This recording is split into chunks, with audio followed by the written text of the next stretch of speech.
Hey guys, കൈനമാറ്റിക്സിലെ ചില problems നമ്മൾ ഒരുപാട് ടൈം എടുത്ത് ചെയ്യേണ്ടി വരാറുണ്ട്.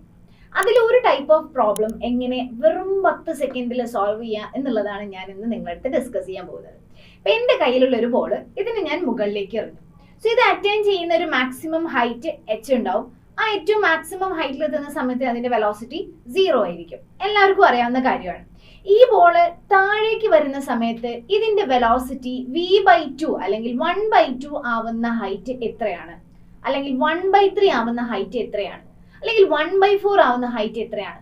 ഈ ടൈപ്പ് ക്വസ്റ്റ്യൻസ് വരുന്ന സമയത്ത് ഒരുപാട് കാൽക്കുലേഷൻസ് ചെയ്യാതെ നിങ്ങൾക്ക് ചെറിയ ട്രിക്ക് ഉപയോഗിച്ചിട്ട് പെട്ടെന്ന് സോൾവ് ചെയ്തെടുക്കാം. എങ്ങനെയാണെന്നല്ലേ, ഈ 1/2 ആവുന്ന ഹൈറ്റ് ആണ് കാണേണ്ടതെന്നുണ്ടെങ്കിൽ 1/2ലെ 2ന്റെ സ്ക്വയർ എടുക്കാം. So you will get 4 - 1 3 3/4 into that maximum height ചെയ്ത് കഴിഞ്ഞാൽ നിങ്ങൾക്ക് ആ വെലോസിറ്റി v/2 ആവുന്ന ഹൈറ്റ് കിട്ടും.